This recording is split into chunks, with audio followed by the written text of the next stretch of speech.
Yep.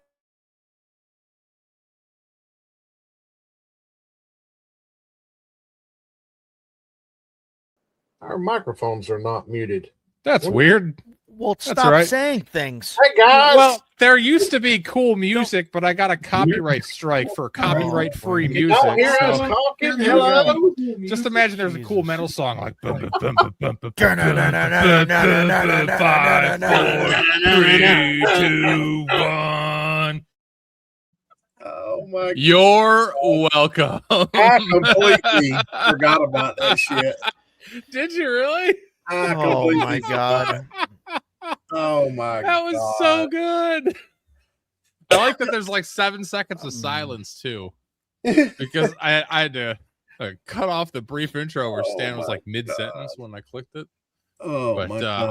I think that's the best stream intro ever, boys. Oh, I mean, I definitely dig the music section.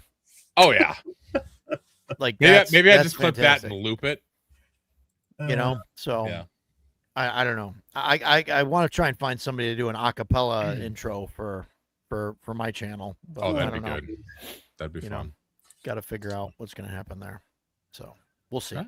Hey John, hey Squirrel. Good So, evening.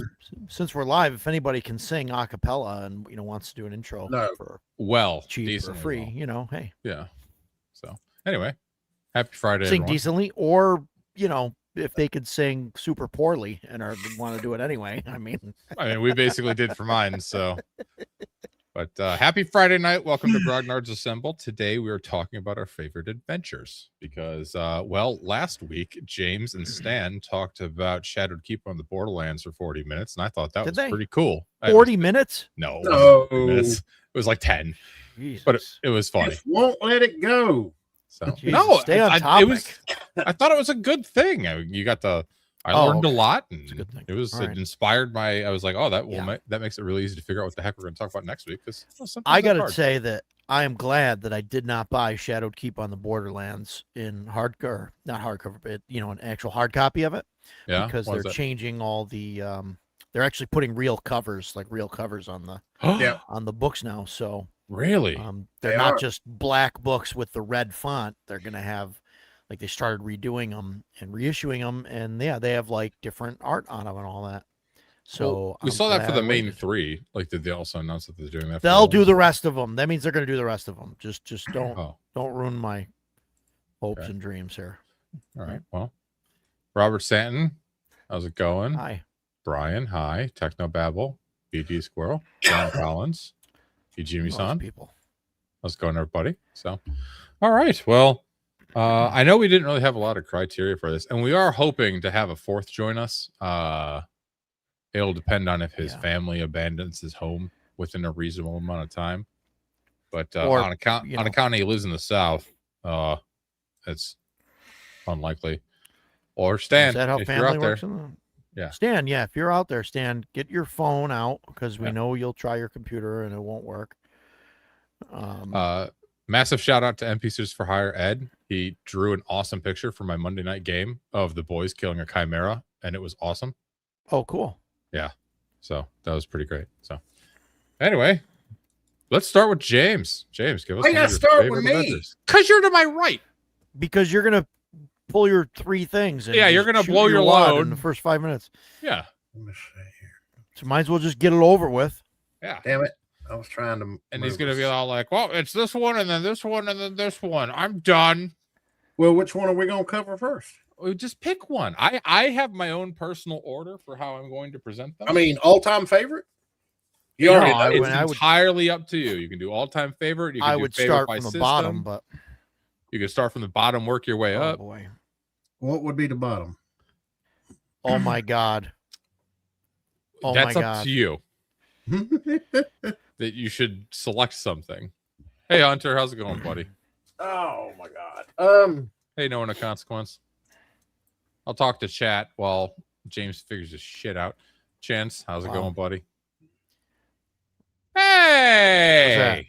Against the cult of the reptile god. Let me make you big. There you go. So wow. You can see that. You started with the ends, huh? I really thought he was going to start with A1. It's over there. That's And just go through the line. I Yeah. also love Against Just the go through Cult the of line, the yeah. God. Really, yours too? Well, it was one of the ones I grabbed. We played it a lot as kids, but you tell yours. You go. I've ran it. I don't know. I probably ran that one, the Against the Cult of the Reptile Gods, more than I have any other adventure in the 49 years that I've played. Really? Yeah. Even more Oh, wow. than Xenopus? I think I've run Xenopus. Xenopus. Dan. Yeah, number 2. Actually, yeah. I don't know. Might be a tie. This is from the blue box, and it's got the cool little Xenopus adventure inside, which is basically an introductory adventure. I don't know. Xenopus might be my number one because there's so much content that's been released as to make it more expandable. Mm-hmm. You Yeah, know? it's kind of got like almost like got, a cult status on the internet. I mean that the original OG is like one level, and then But you showed us Against the Cult of the Reptile God. So what do you like about Against the Cult of the Reptile God? I just think it has a little bit of everything, and it's just kind of combined into one adventure. Yeah, it's got mystery in it. You got to do some investigating. yeah. Got a lot of exploring and traveling, and I mean, it's got the big bag boss at the end. I mean, it's your typical. It's just your typical awesome adventure for D&D. I mean, it's got everything in it. And I'll throw this out there: Orlane is a better town map than Hamlet. Mm-hmm. So I agree. mine's just a crappy drive-through pod, so I can't take the cover off. But no, we Well, you can. You can. You're just not trying hard enough. All of mine that I showed tonight are OGs, by the way. I do not have that. Everything that I showed tonight is OG. Nice. I mean, 30, that's because you're an OG. Some of the OG stuff that I have on my list, I think all of the OG stuff I have on my list, I actually have the original somewhere, but due to actual use, I Angelo'd the shit out of them, and and they're in rough shape. They're in rough shape, yeah. And let me see. So Xenopus is 79, and Reptile God is I don't see a copyright date on it. 1982. Is it 82? Okay. 82. Yep. Yeah, it's funny. We this is definitely one of the ones we played a lot as kids too. And because of the cellar map for the labyrinth, we all my buddies and I would draw like labyrinthine maze like dungeons because of that. It was so much fun.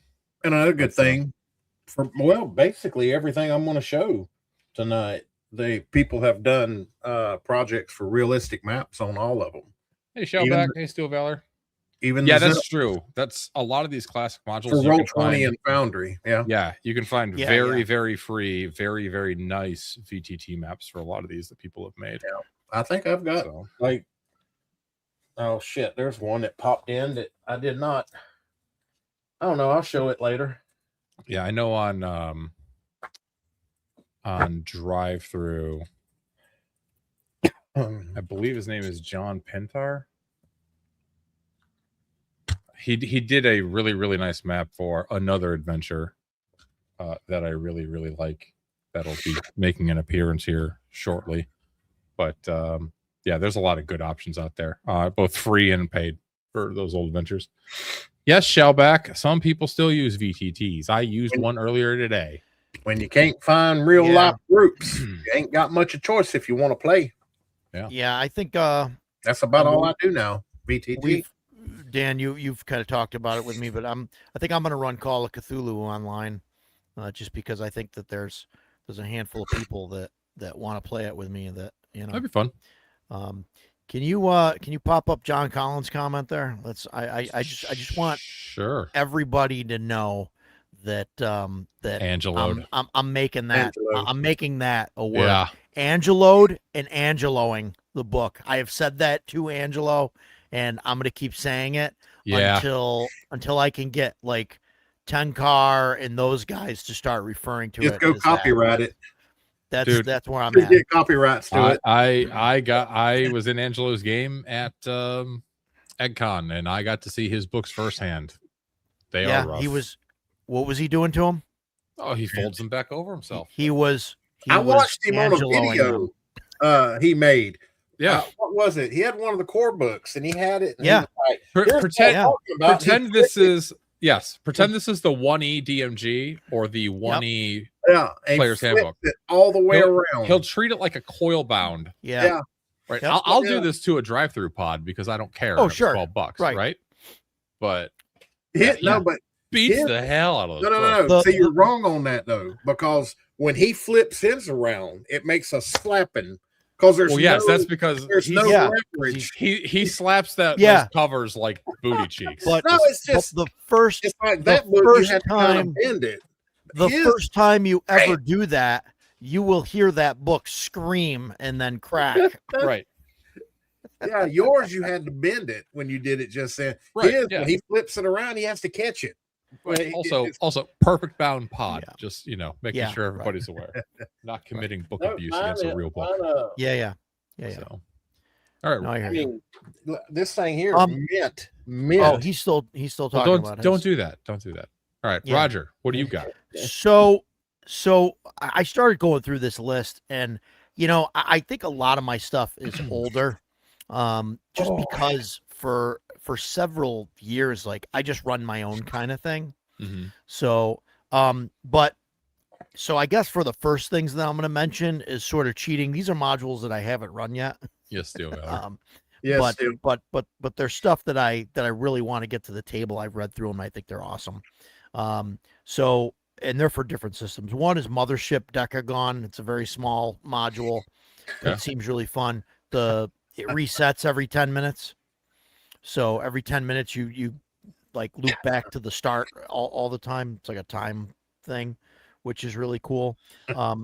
Dark of Hot Springs Island. I've is read another through one it. that I haven't haven't played run. it, but I really, really want to run it. It is amazing. And I have yet, I've yet to run it. But that's on my list to run. So there's that. And Destroyer of Worlds for the Alien RPG. I've read through it. I've watched all of Chubby's videos on it. I'm excited to run it. That's what I want to run with Aliens, and I think they're amazing. But I have yet to run them or play them. So okay. So those are your honorable mentions for. Those are kind of honorable mentions, I guess. Yeah. All right. So I ordered mine by generation, and I'm starting with B. That's a good one. That's a good one. City. That's a good one. B4, Tom Moldvay. It's That's my favorite of the POD B line. Yeah. And I mean, I do love me some Keep on the Borderlands. But B4 is my favorite of all the Bs. I love the layout of the dungeon, the hidden city, the faction play. And also, honestly, one thing that is in this module that I really, really appreciate, that I think would be really cool if more modules had, is at the end of it, they've Moldvay has a part 5 for expanding the adventure. Yeah. And it just gives you some like brief outlines and ideas of how you could keep it rolling if you wanted to, which I think is just absolutely awesome. Plus, there's really cool monsters in here. That's cool stuff that they used to do. They don't do it especially no more. with the B modules, for beginner or whatever, basic, right? They had extra stuff in there. They did it with Keep on the Borderlands, where they're like, oh, hey, here's this other thing. You could figure this out and stat this out how you want it. Well, mainly the Cave of the Unknown and all that is just in BX. You didn't really get a lot of that after BX. Not AD&D, right? Mostly BX. Sure. Yeah, BX were the ones that were meant to be expanded. So, but Lost City B4. I love this thing. Played it a ton as a kid. Love it. I also do love Keep on the Borderlands. Yeah. But this is my favorite of the B line. And thank you, No One of Consequence, for agreeing that it is a great choice. So But since I mentioned the B and they go hand in hand, I have to say the X. Spoiler alert, this is actually my favorite module of all time. Really? Yep. Yeah, it's up there on the shelf. Castle Okay. Amber. I almost pulled that down today, but I knew you was going to have it. This is absolutely, without a doubt, my favorite module of all time. I I've love played that. it so much. I have run this so many times. You can do so many cool things with this module. There's, for those that don't know, high level, the party gets trapped in this mansion that's surrounded by mists that they can't escape, and there's a whole bunch of Amber family members going on in this weird, crazy mansion, and they all have different alignments because they're all insane. But like, you can like, one of the things I do when I run it, just when I run it is I'll take all the ambers and I'll roll like 2 or 3 times on like a random D100 madness table. So I kind of like guides how I'm going to like role play them a bit, but like I'll also randomize their alignment and then I'll make factions based on their alignments. So you'll have the lawful ambers, the neutral ambers, and the chaotic ambers. So like that's fun. But yeah, it's fantastic. I love it. It's kind of deadly, but it's a great time, and it's my favorite of all the X's. So yeah, Okay. I did not pull that one off the shelf because I said nope. I've heard you talk about it in the past. I said I'm not going to steal his thunder. that's fair. I appreciate that. You're wonderful. I didn't mean to do the N1 one for you. I seen you. No, you're good. I have a backup for AD&D anyway. So you knew Xenopus was coming though. oh yeah. So, all right, James, your turn. What do you got for us? So let's see here. I'm gonna do one more. And then like my next set is like trilogies, but I'm gonna do one more. Okay. How? Oh, Bone Hill. OG too. Yeah. That's a good one. Yeah. Bone Hill's good. Yeah. That is a really, really good adventure module. I haven't played that in a very long time. What do you like about Bone Hill? I just think it's basically like N1. It's just a well-rounded adventure. I mean, I got a soft spot for all the old school OG adventures from, back in the early 80s, late 70s. They're just, I don't know. I prefer, it's like, I was talking to someone a couple of days ago about the Drow adventures, that D1, 2, and 3. And each of those are like, 15 pages of actual adventure.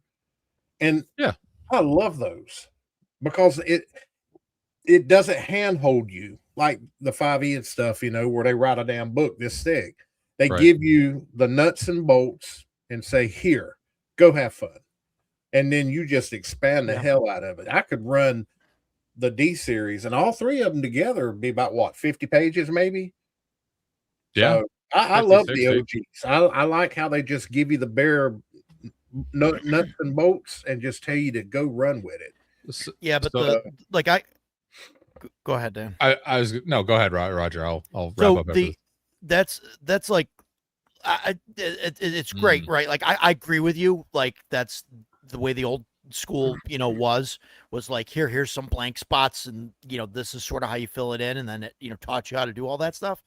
But nowadays, I couldn't imagine seeing somebody come into the game and like buying one of those modules, like if it was copied for 5e, and looking at it, they would complain so much that the designers, they didn't bother to finish this. They expect me to do all their work. Why did I pay $30 for this thing? And it's not even so like, I mean, I get what you're saying, and I like agree with you, but also I can see why now, like every single thing has to be accounted for, and they have to have all these details about every little thing because this goes back somebody to will bitch and say, "Oh, this isn't in there."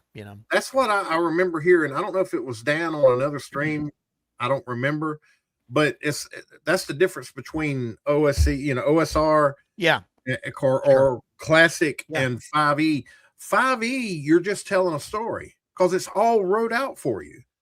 But you're actually DMing and running an actual game. Shut up, Dan. But I mean, that's what I like. Yeah. That's what, to me, that's Dungeons and Dragons. Because if you're a DM and you don't have the imagination to expand on 15 pages, you don't need to be running games. or you need to run more until you or kind run of more and get learn. better. But Well, you know, and that's the thing, right? Yeah, because the And, first time you run no it, one, it's- no one just yeah. knows how to do it right away. Like the first time, when I was a kid, when I ran like this, no. I was reading from the book like this at the table, right? Like not even, but it definitely takes a lot of practice and skill to learn how to, kind of like Now, read this and use it as a guideline and inspiration and expand on it from there. but now So- you can run that module, and you really don't even need the module. That's true. Yeah, pretty Same much. with, know same with everything. Castle Amber. Like this one, I basically Wow. got the map memorized. I could like completely do Theater of the Mind for this pretty much entire castle without looking at the book. I've run it so many times. That's why I am with Xenopus. I mean, Yeah. I know that I know Xenopus more than I do N1, and Yeah. I've run N1 more. That's when you connect so deeply with a style of play. Mm-hmm. It's hard to explain that, but I mean, y'all know what I'm talking about, and a Yeah. lot of people in chat know what I'm talking about. So, Yeah. Speaking of chat, Hunter has a question. What are the requirements one must meet to be considered a Grognard? And Well- I would throw out there it's 2026. You can do what you want, but identify. you have to be French. See. And Wait, no, we. something We. else. They're both romantic languages. It doesn't What matter. would be the actual answer to that? I don't know. It can't be age because I'm 41. I'll be 42 in a week and a half. Been playing since the TSR days, maybe? I mean, but what if you're new, but you maybe are so inspired by old games you make an OD&D clone that's cool? So the historical term, right, is it's French for like old soldier, like a veteran, Napoleon soldier veterans or whatever they used to call them that. Yeah. But what it's turned into is like a complainer, basically, someone that complains about stuff. And it was sort of used. No, I mean that's what it was used as like a derogatory type of thing. We reclaimed it. Most people didn't care, and we're like, taking yeah, it back. Okay, I'll complain about your shit, So we do complain a lot. So yeah, so I guess all's you have to so my definition, right, or my kind of only requirement is that you got to complain about the new stuff and yell at the moon and Sam Fun the old thinks days. B10 is the best module. Night's Dark Terror is also excellent. That's on my short list. I think my favorite B is B1. Yeah, Into the Unknown. So yeah, I disagree with you hard, but yeah, I get it. I get it. It's a great starter. It's a great starter adventure. I've never ran that, by the way. I've never ran that module. Have you played in it? No. Then how do you like it? Have you ever read it? I've read it cover to cover a couple of times. I love that module. I've never gotten around to running it. Tora would like everyone to know that I am lame. Thank you, Tora. He is lame. Yeah. He's a big poo-poo head. Oh, thanks, buddy. No one of consequence says that you're a Grognard associate. No, right. B1 is into the unknown. Isle of Dread is for expert. Isle of Dread is Isle of Dread is excellent. Yeah. So are we over? Go, Roger. Yeah. So I was going to bring these up later because they're like higher on my list, but since you, Dan, brought up what's Castle Amber? X2? X2 and B4. I'm going to bring up the better versions of those, which is obviously X1 is the superior. No, I mean, look, I like X1. I got, that came in the expert set. That was when I got the expert set finally, that was the module that was in there. And I mean, I don't know, for me, right? Young kid me, I mean, and adult me, I'm, an island, pirates, dinosaurs, hidden treasures. I mean, so I like X1. So X1 made my list. Castle Amber is pretty good. I didn't want to just dump all the old modules on the list. Yeah, that's fair. In search of the of the X modules, I really like Isle of Dread. Yeah. the B modules for me is Keep on the Borderlands. That was the first thing that I played right when I got my set. The Moldvay basic set is what got me into role playing. Mhm. So, I don't know. And I've ran a ton of different versions of Keep on the Borderlands. Everybody's made it. It's been remade. Just we wait, ain't- Jimmy-san. That's good. We Yeah, ain't done we're yet. trying. We ain't Yeah, I done. mean, Keep on the Borderlands. I love it. I think it's a great introductory module. There's hex crawling. There's different caves. There's sort of like factioning going on at a very low level. We've got the two orc tribes that are kind of against each other, and so but it's not like too much to keep track of. It's not like, oh, here's 30 different factions going on, and I really like B2. So I've run it a bunch of different ways. I've ran the original. I've ran a bunch of different remakes and everything. So yeah, Sinister Secret of Salt Marsh. Yeah, Salt Marsh is good too. I think that one's I harder like to that run one a lot. I think there's more stuff going on in there. But yeah. So I mean, so I prefer B2 over the other other Bs. But so my favorite. Yes, Edgelord, it's working. Yeah, he was trying to talk to Shadow earlier on Shadow's stream, I guess, and it wasn't working, and he had to relay information to Shadow through Jeff. So, oh god, that was probably a bad afternoon. That was rough. So my favorite AD&D module, if you discount N1, is White Plume Mountain. Okay, yeah. I love this module. This was one that my buddies and I, when we were kids, we all had our own little worlds, and every single one of us had White Plume Mountain on our map because we all wanted Wave, Whelm, and Black Razor, right? Plus, it's just a cool, ridiculous funhouse dungeon with a ton of different monsters and interesting rooms and traps in it. It's great. It's like 25 pages of awesome. Not even. Yeah. Oh, geez. Yeah. It's like 10. Oh, whoops. Hey, YouTube. Whoop, demonetization coming. Okay, not monetized. Don't care. Oh, that's right. But, yeah, White Plume Mountain's pretty great. So highly recommend that if you're looking for a 1E module play. It's a absolute ton of fun. So it is such a goofball adventure. I agree. Yeah. All right, we got some love for White Plume in here. The headlights, White Plume. Edgelord, that's good, yeah. Buster, yeah. See, I'm a good picker of things. Yeah, the people love my picks. I'm a man of the people. Yeah, until they hear mine, and then they just realize that. Shut up, Roger. All right, James, what do you got for us, buddy? All right. Well, if he is, I'm so happy because I'm in his Friday night game. Cool. Yeah, it's awesome. I should have put them in order. Yeah, probably should. So here you go, Roger. There you go. The A's. Wow. There you go. Yeah, the A's. He's got A1 through 4 for the slave. No, those are good. Those are good. I know I was breaking your balls about it. That you were just going to list all the OG modules. In order, look, but put me back full screen. Thank you, Ed. Put you back full screen. I'm gonna show you something. But they're good. Yeah. Whoop, I gotta find it. Where's it? $1.99. $1.99. Fantastic. Yeah. That's cool. I mean, yeah. I think that's the deal. Yeah. Yeah, but like $1.99 back when that was printed in like 1876 when you were born, it's like $100,000 now. But these are these are also OGs.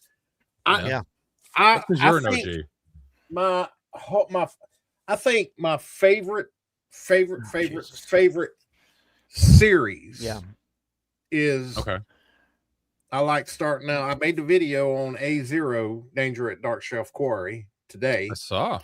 And then, the second one, I do not have the physical, and I got to get that. The second adventure for that is Lowdown in Highport, which is in a dungeon magazine, and I've got it on the shelf. I just couldn't find it, and I just gave up. And then A1 through 4, and then there's A5, which I do not have the PDF for that. I think that's the last slave lore. Anyway, there's 11. And I got the PDFs. I'll pull them up on the next round. But it goes all the way. It's like let's see, there's 11 adventures in that whole series, Right. and you end up like level 12 or 13 at the end. There's And more it's- if you add on the ones that Joe Block added on. So, but Huh? since you mentioned A0, I saw it on your There you go. channel. A couple people cool. mentioned, where do I get that? I know it was originally released in the 2013 Against the Slave Lords Deluxe. I Yeah. don't know if it's available as a PDF on its own. I thought it was available Is POG for a little while. Is it? Okay, Um, but I I don't saw know that if it comment still on your is. I saw that comment on your stream, so I figured I'd throw that out there. So Now let's go back to Joe Block. Did Joe go and do something with Slave Lords? with the Drow ones, he redid Q3, Queen of the Demon Right Bits. Oh yeah, I got that on PD. That's City of Spiders for Yeah. A5 Yeah. or So D5, Okay. I think. so So yeah, 20 Ejimi-san and Fox are and No, They're it's saying it's D4, City of Spiders. D4. Yeah, There you go. Yeah, sorry. I got that on PDF too. I might showcase that too in case anybody. I mean, I'm telling you, and technically, with those 11 modules or adventures for this whole slave lord thing, you come out at the right time. I mean, I think you'll be a little too high for the giants, but I think it works better if you just go straight into the D series. Yeah. But you'd have to homebrew because you're on the other side of the continent to be able to go to Irilu Senlu, which is over at the I mean, Hill just Front. move it. Just move it. And to answer Tor's question, Yeah. like the drive-through pods, some are better than others, right? On all of them, the map is actually printed to the cover, which sucks. Yeah. Some of them have a much better and like this is N1, but like this actually has a pretty good, deeply, richly colored text. I've bought some of the drive-through pods, and it's like the text is all light and muddy because you can tell it was based off a shitty scan. Yeah, just don't Angelo them, and Yeah, they'll be don't okay. Angelo 'em. This actually I bought my rule cycle because I had the original, and I think in transit from moving I've lost it. I bought a POD for Rules Cyclopedia off of drive through, Yeah. and that was a perfect print. Perfect. Really? The binding is perfect on it. I mean, that's one of the few times I can actually brag on drive through for their POD. That they done an excellent, which I mean, it didn't help them sending me $80 worth of D&D books that was supposed to go to someone else, and then me raising hell. Where the hell's my shit at? And then they, oh no, and they put mine together and sent it to me. So, well, yeah, nice, cool.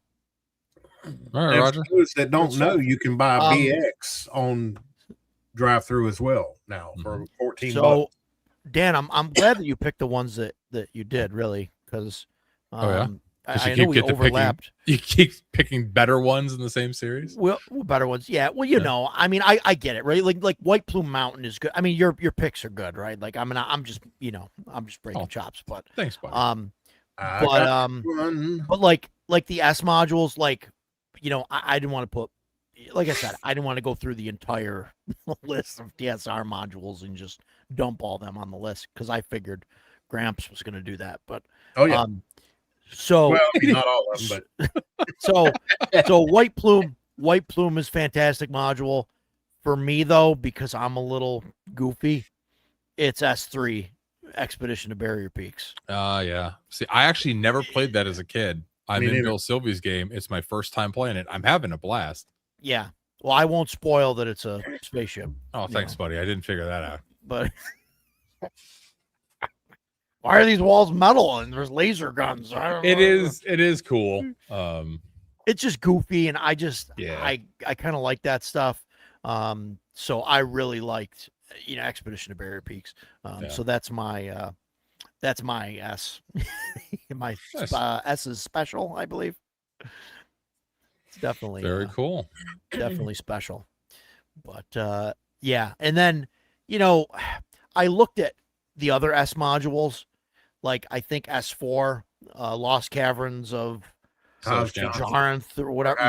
How do you say that? Like that's pretty good. And then okay. And then obviously like S1 I really like. Yeah. But it's which is Tomb of Horrors, by the way. Yeah, but like, but it's not like for me. Like you run that to kill players or just to see how what it takes to get through it. Like Expedition for me, Expedition to Barrier Peaks, White Plume Mountain. Like you can run those, without necessarily, just Wasn't trying to that kill players. wasn't that in the Blackmore series? Is that what they What was which one? the post that I just put up? I forget what I know what he's talking AD&D about. adventure set in the desert with a sea of black Oh, glass. uh, that's Dark Maybe I'm Sun, thinking isn't it? what? That's Dark Sun. No. What do you mean? Black glass No. is what the land of black ice. That's what I was thinking in Blackmore. Okay, Land of Black Ice. Okay. Okay. That's Is what it I'm the thinking about. Yes. Yeah, Okay. I'm not familiar with Because that the one. land of black ice is in the Blackmore in Greyhawk. I don't know if it's in the OG Blackmore. But that's what I was thinking with the black ice. I might be wrong. Yeah, I guess it's not Black Ice, right? In Dark Sun, it's just the It's the Yeah, it's the silt, the North silt Great. sea. it's Yeah. like Silt or the Silt Yeah. Sea. Yeah, that's right. It's above Ios and the Yeah. the wolf and tiger nomads and up there with the Yeah. egg of coot. All right. All right. So my favorite 2E module. This one's gonna be weird. Oh, I'm gonna have to get mine. I bet. It's gonna be weird. Whoop It's it out, kind of- big boy. It's kind of a module. It's kind of a setting. It is the Council of Worms box I set. thought you was gonna pull Okay. mine out. Yeah, Oh, I got. 2E? Ain't that a box set? It is a box set, but there are adventures in book 3 of the box set. And I remember this one very fondly because when it came out, my buddies and I basically spent an entire summer being dragons and, for lack of a better term, doing cool dragon shit. And like every week we would go on an adventure and then we'd go to dragon sleep and wake up and be a stronger dragon next time. It was just a really, really fun summer. Like, killing some dwarves, killing some giants, eating some winter wolves, all sorts of cool stuff. So I don't know if I I'm have sure by today's standards, it's just kind of like, but it was a lot of fun. It has a very fond place in my heart. Council of Worms was awesome. So that'll probably be the first one. Everybody's like, oh, that'll sucked, but that's fine.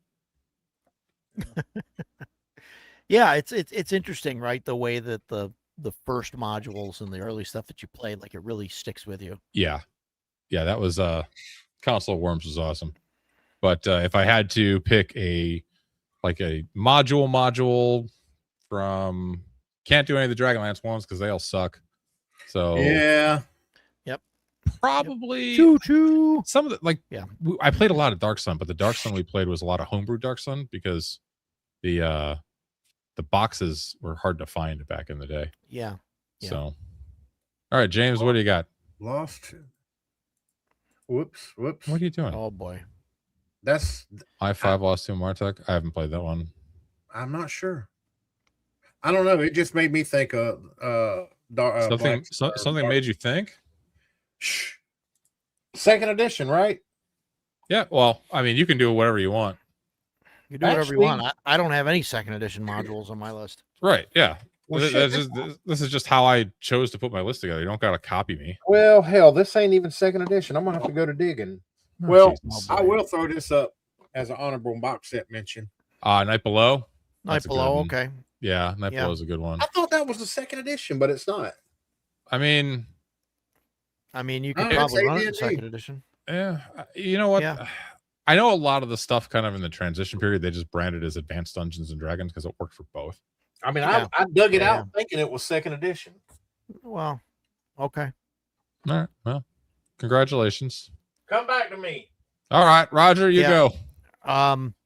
My last AD&D module and last official D&D thing that I put on my list is I6. I mean, who could forget about? I didn't grab I6? that because I figured one of you two would throw I6 on there. I Yeah. didn't forget about I6. I6 is the original Ravenloft, I6 is OG Ravenloft. Yeah. not Curse of Strahd. It's sort of like Curse of Strahd, only the important parts. Yeah. I mean, Curse of Strahd as it's made right now. pretty lame. There Yeah. we go. Can put us down there too. I mean, I ran it. I ran Curse of Strahd, heavily modified. Yeah. And I ran it in Hyperborea. Nice. So, which is the best game. But yeah, I mean, it's the same thing as the other early modules, right? It's like 30-ish pages of just pure awesome. Also, I remember seeing that isometric map and being like, "This." Oh is the my best thing ever. god! Yeah. That thing is just sick. Cool stuff. So It's cool stuff. And like, if you want to run that, everybody's done a map of it. There's new isometric maps. There's tons of maps out there for it. Top down isometric, Free content, fully stuff, 3D rendered. There's all sorts of stuff for i6. Yeah, it's pretty sick. It's crazy. So, but yeah, that's like classic horror. I love what they did with the cards and all that, like in it. Like I don't know why they never carried that on, like and used anything like that in any other modules. Hey, Mark the Shark, how you doing? So yearly i6 Ravenloft is my most run. That's cool. Do you run it in AD&D, Ed, or do you run it like with Shadow Dark? Or I know what's his face? Sly Flourish had a pretty popular video on how he runs it as a one-shot in Shadow Dark for Halloween. Sly Flourish. But I don't like the way he does it, but I don't know what he said. But tell us how you real feel, James. He don't like white people. Okay, we're gonna stop that right there. So he publicly said it. So I'm planning on running i6. I think I'm gonna run it annually with Blacklight, which I think that would be cool. Shadow Dark with Edgelords agrees with you, you pantsless son of a bitch. Yeah. I mean, he said it. Where am I at here? Come back. You should turn your camera on. All right, we'll go back. He said that on stream. Okay, he actually publicly said that. Apparently everybody knows, and I just don't. But I don't watch the stuff, so I don't care. Anyway, moving on. Moving on. Yeah. James, which one were you grabbing with your no pants on? Which one is that? Haunted Halls of Evening Star. I have not played that. That is good. Outstanding. I never played much Forgotten Realms as a kid. I didn't play Forgotten Realms until like 3rd edition kind of came along with my soon to be revealed favorite 3rd edition module. We had a big campaign set in Cormyr. Steve Bennett in Germany ran it. Oh, that was such a good. I had so much fun with that. Yes, sir. It is, Edge. Great module. I did not prep to find any 2nd edition stuff. There's another one, Border Patrol, and it's up there. I'm not going to go to digging. But it takes place in Furiandi and the world of Greyhawk. You probably don't know it because it's in Greyhawk. But I just looked at a very nice large Greyhawk map that last night because I was in Greg Gowron's game and he showed me his Greyhawk map and it's cool. Yeah. So that and I think it's called Puppets. I'm pretty sure that's the name of it. Those are 2 2nd edition. I absolutely adore them. Okay. So yeah, sorry I didn't dig much for 2nd edition. James, if this is just your favorite modules, man, I just choose to roughly organize them. Yeah. Don't worry. I will go back to BX. I'm basically that's fine. And I'm out of the mainline. I'm out of the mainline D&D now. I mean, I got like 3 left on my list. Yeah. Oh, I got a few more. So I got you. I'll throw on a very, very recent one that I like a whole lot. I have read through it. I've started to run it. My players died like cowards and then ran.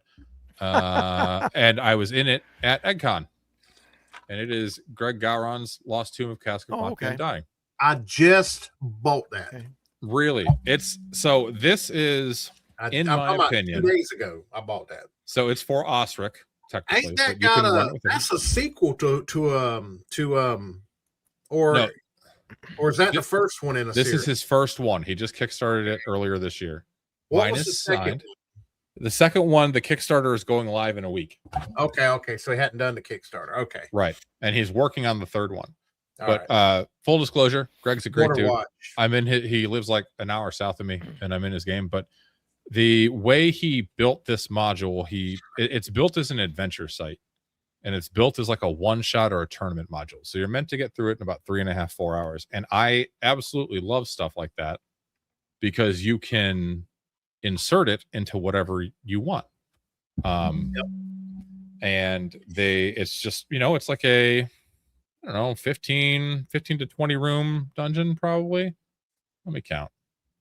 But there's some cool stuff in there. There's it's a 14 room dungeon, but it's a lot of fun for 14 rooms. And he ran this at EggCon for me and Angelo and Blair, and we did not finish it because of reasons. We were kind of being completionists and trying to explore every nook and cranny. But it's a ton of fun, and I think it's a great module to just kind of insert wherever. I love kind of adventure sites like that. I wish there were more things created like this that were short adventure sites that you could just use wherever you want.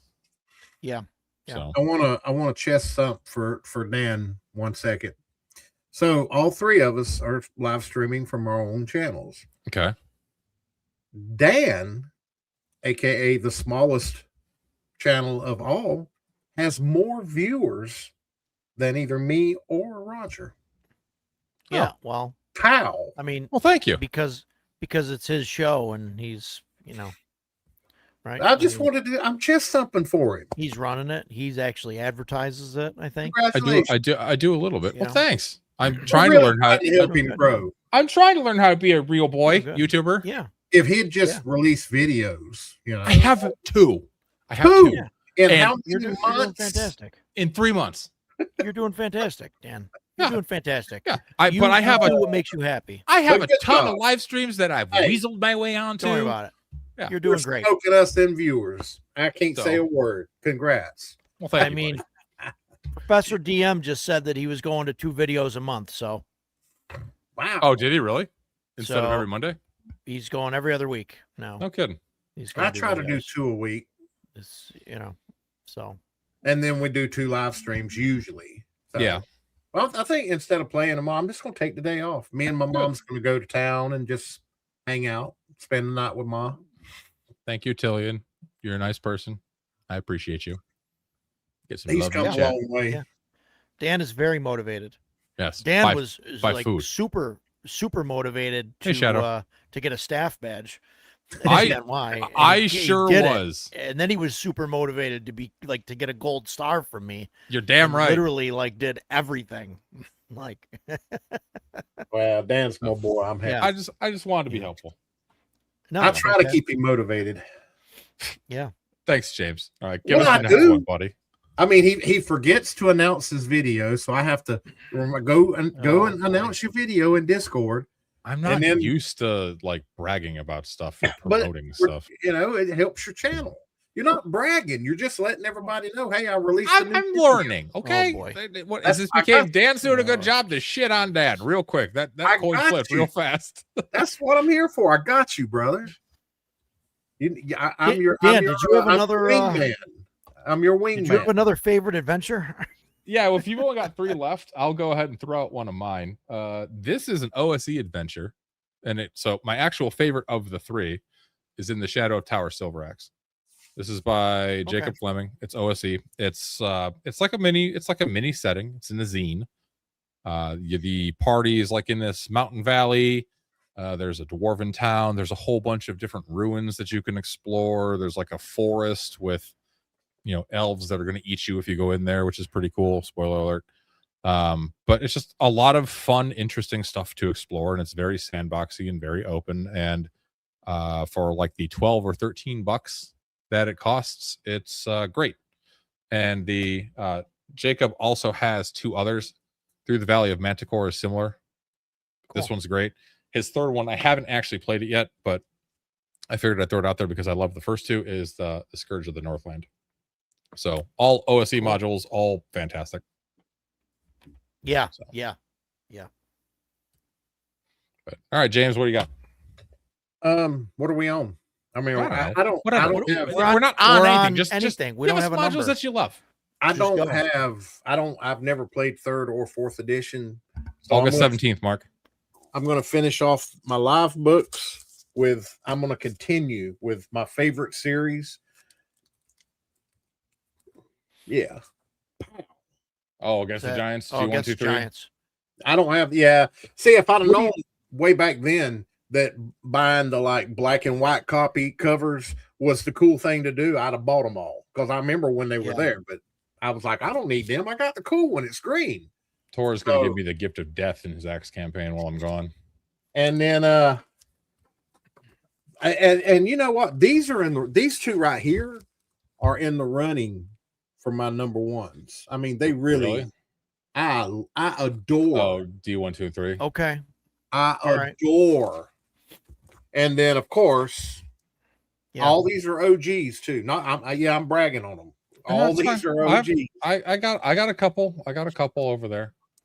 I Actually, don't I have an OG monochrome White Plume Mountain, and I couldn't find it before the show. monochrome. I'm sure it's stuck between two I've random got a books few up there. monochromes up there. But I it was- have the OG G1, G2, and G3 in monochrome, but they're beat to hell. Like the only, like I can't even show them. Like maybe one of these days I'll pull them out, but they're, the covers is off. I mean, they're in rough shape. Yeah, the well, bad Because thing because they were used. yeah. The bad thing about my collection is when I ain't been here but a couple of months, and I just went to shoving books. I like Dragon magazine. I think my Dragons and Dungeons are in order, but my modules, they're all over. I just went to shoving them. Oh, after you moved. I've got to get up there. That's why I didn't. And I started looking for my stuff today for the stream, and the shit's so out of order up there. It's just a train wreck. And so, yeah, I've got other cool stuff. I just can't.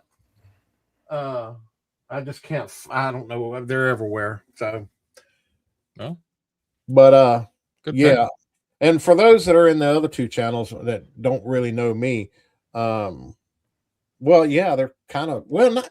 Yeah, Not well, mint. they're not mint. They're like the ones near you mint. showed are in pretty gosh darn good condition. They're with like a lot near of them mint, being 40, 45 years old. So, So I really took care of my collection though. But the ones that don't really know me though, I went through the TSR. I was Gygaxian raised, basically. I went through BX first and second edition, all of that. And I pretty much own everything. Not Gygax at all. Huh? Basically, not Gygax at all. You skipped all the Gygax. AD&D first edition is Gygax. Oh, Second isn't. He said he went to second. He said he I mean, went. I'm from talking about basic into OD&D. second. I've got chainmail and Oh, box set, but I've got okay. it all. all right. From day one when D&D was released, I've went and back bought all of that, and it's sitting on the shelves. I just ain't 100% sure where it's at. But yeah, I mean, I collected more than I used, and I went all the way from the beginning to second edition, and then when third came out and it wasn't compatible with anything before it, I stopped buying. So fair enough. But yeah, most of my stuff near mint, most of it. Yeah, I mean my damn BX, the blue box is in shambles right there. It's got duct tape on the corners of it holding the box together. So none of my original old stuff is in good shape because I actually played it. Yeah. I did too. I just took really good care of it. Most of the old stuff I had as a kid is beat to hell. Chance, I'm just giving him a hard time. That's all. It ain't working. I'm just giving him a hard time. I'm just trying to just poke the bear. That's all. That's all I'm doing today. It's pretty easy to do. That's why he didn't fill up his slate with modules, so he could just beat up on James. So what do you got next, Roger? So I went back and forth on so Greg Gillespie makes a ton of makes four now. He's got big like mega dungeons. And there's two of them that I really like. Only one of which I've partially ran. What? And that's Barrow Maze. Okay. Barrow Maze. But I like Barrow Maze and I really like Dwaro Deep. So those two. But Barrow Maze is, the one that I've ran pieces of. So I can say that I've ran some of it. I think it's just awesome. It's great having and Barrow Maze is like it's not really a mega. I mean, there's parts of it that are big dungeons and stuff, but like there's a lot of barrows that are just kind of scattered around, and some of them have been broken into, some of them haven't. Some of them have like more than a couple rooms. Some of them just have one room. I think I don't think you see that a lot. And like if somebody puts out a mega dungeon, it's generally here's a 45 level dungeon, and not, kind of a bunch of smaller things with like a larger dungeon, as like the capstone or whatever. So, Okay. so that's what I got. Barrel mace. All right. Well, I've got one more OSE one. So I just kind of grabbed this because I have played it and I have run it, and I think it's a ton of fun. It's Halls of the Blood King. Really good module. Yeah, this is Yeah. It's kind of like an OSE version of like I6. You're in a vampire castle. There's a bunch of cool stuff going on, but it's just a lot of the OSE small book modules are very good. Hole in the Oak is another one that I really like. I think it's a great introductory adventure. Hole in the Oak is so I good. agree. I was kind of bouncing back and forth between this and Hole in the Oak. I will say I have not played them all because there's a lot of them. But I'd have to put Hole in the Oak before that one. Yeah, really? Yeah. I was really, really close on both of them, but I was like, you know what? I'm not going to grab I6, so I'll grab this kind of as like an homage. But Yeah. I think it's cool. great. Yeah. Yeah, it's a fantastic adventure through. Okay, Brian Stevens says it's better than Ravenloft. And Tor says his list to run is longer than his available time or players. Yeah. Honestly, I don't know about that. So I've been Ravenloft is fire. Oh, dude, I6, yeah. There's a lot of really cool rooms and situations and stuff like within Blood King. It's really, really good. The art's kind of trippy, which is cool, but I think it's great. But to Tora's point, so Tora mentioned his list, his 2-run list is longer than he has time or players. Mine too. So I mean, I've always been, by and large, a very, very, very big homebrew guy, and just kind of using modules as filler or like dropping them in, where I need some help, where I need to fill something out. But I'm starting to just kind of find the joy in just running them straight up as their own thing. Yeah. So. Yeah. I think that's fun. Yeah. So some people can't do it that way though. Like they have to run like a game and then put stuff in it. And that's done both ways. Yeah. Yeah. I'm bi-modular. Sometimes it's just fun to say, hey, I want to run this higher level module or whatever. Right. Yeah, exactly. Without having to get up to it. Without saying, okay, guys, in 4 years, when everybody's 7th level and we don't die, I'm going to run this. And it's like, right. Yeah. It's like, no, next week we're rolling up, everybody roll up 2 7th level characters and send one of them into the thing. And, Yeah. Yeah. So Tora likes Sinister Stone of Sakara. That's for Axe, the first one. Ed asked if anyone's played Lich Lords. I have not. I've never heard of it. I haven't. No, I've not. So, all right. James. Oh, shit. You caught me off guard. Oh, no. What are you going to do? Oh, boy. Open a PDF? Get the next one. Oh, my God. I'm going to pull all of these and just pump them out. And these are PDFs. So I get to actually showcase PDFs this time. Okay. I'll even add them to the stage. Why? I can do it. Okay. I didn't know if you wanted to multitask or if you want me to help. Window. No one of consequence says Rolaids came out. I'm not familiar with Rolaids. Rolaids is good stuff. Ow! Die, Marquesa, die. The Marquesa series, which actually that's the last one. The first one is From Dark Roses, Black Thorns Grow. It's the sequel to The Last Slave Lord in a dungeon magazine. I forget which dungeon it is. I've got it. I'll have to pull it up. And go ahead. Let's see here. Boom. Which one is it? I think it's 31. 31. Yeah, The Last Slave Lord. it's basically if you let, and I forget his name, the cleric Mordramo, ain't that his name?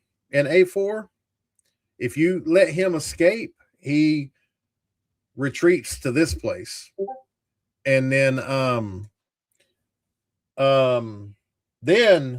this one comes after that. So this is like these are all from Castle Entertainment. Is why I love Castle. Castle Entertainment is one of my favorite companies that put out classic D&D, and they're all pretty much every module they print is Greyhawk.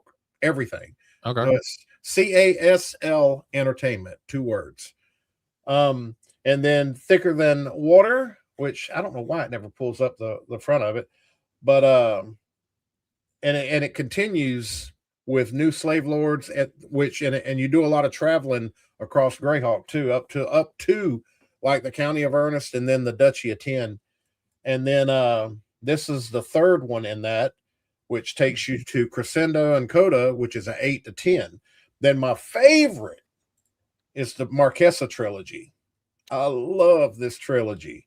Kill Marquesa and Marquesa, thy name is evil, which is the 2nd one, and then the last one is Die Marquesa Die. I love these. They're just fantastic. Which actually, that's the 2nd one. This is the final one. Okay. Excuse me. But yeah, I mean, I'm a huge Slave Lord fan. So, all right. Nice. Okay. But all of them, you can find all of these. If you're a World of Greyhawk fan, you're not doing yourself justice. Go to CASL Space Entertainment and go to their. They got they got real books, paper books, and they got PDFs. And all of them, like they've changed the name slightly of locations and such because they don't want to get Watsied, but and you can get on Google and be like, where does this take place in the World of Greyhawk? And Google will tell you straight out. So that's what I like about it is all their modules are pretty much World of Greyhawk, like 90% of them. All right, Raj, knock yourself out there, big boy. I got 2 left. One of them is this was a free RPG day for DCC thing. It was the Madhouse Meat, and I don't know. I don't think they sell it separate. I think you can get it in like the 2016 free RPG day thing. It might be in a in like a Gen Con or one of those books or something that they put out. It's just a fun small module. I think it's tied to Lankmar. I'm not sure 100%, but it's just I've run a bunch of times at some conventions and game stores and stuff, and it's just a fun little adventure. I don't know. I just really enjoy it for some reason. All the player characters start like tied up in a room, and some big guy without a tongue like comes in and tries to like force feed him soup, and it just I've ran it. I don't know, a handful of times, probably half a dozen times at least, and every single time it's gone differently. It's just it's just really a fun short kind of module. Okay. Yeah, it seems to be kind of a theme. We all seem to enjoy a lot of the shorter modules. Yeah. Which, I mean, I do have one that is not short on my list. Technically 2. But all right, I will go ahead and throw out. It's another OSC, but one of the things about OSC is you can use it in whatever you want. So this one's actually Wyvern Songs. This is by Brad Kerr. It's an anthology of module or of adventures in here. But my favorite one is actually the first. The first one of the book. It's called The Sinister Secret of Peacock Point. It's a really fun adventure site dungeon crawl for first level characters with some interesting things going on in it, and you can pretty much put it wherever you want. The other ones are interesting, but that's my first one. So without spoiling everything, you're in like a pirate hideout, kind of exploring it, looking for treasure, and trying to do some things that you were hired to do, and there's some less than savory things going on there that can eat you. So, but it's a lot of fun. I enjoy killing low level OSE characters with that one. So Nice. hi, Angelo. Guess what you're doing? Folding a book over backwards because I posted on your Discord about Angeloing. Yeah. We were talking Angeloing, about you at the beginning of the stream. I know. I sent him a screenshot. Are you Angeloing books? Angeloing books. Oh my god. All right, James, what do you got next? Wasn't you talking earlier about Council of Worms? Yes, I was. Okay, yes. I just happened to notice it was on my side shelf. And I Yeah, had my box long ago disintegrated from teenage abuse, preteen abuse. I mean, Teenage? well, it's got a map. Yes, it has a beautiful map. Don't break it. You're not respecting that. Send that to me. Huh. Yeah, you got the bee dragons. It was awesome. I don't remember that map. But anyway. Hi, Agile. How are you doing? So I do have a favorite in 5e. Two favorites. And it's Really? the Wow. only two favorites. It's all well, I mean, in 5e. Yeah, and I don't, for some reason, I don't have the first one. Lost Mine of Fandelver and Dragon of Icepire Peak. I love these two. Really? Wow. Those are the only ones that I like. Ran them? Yes. Several in 5e? times. No. In 5e? I've converted them to AD&D. Yeah, that's what I thought you were going to say. Yeah. Okay. That makes sense.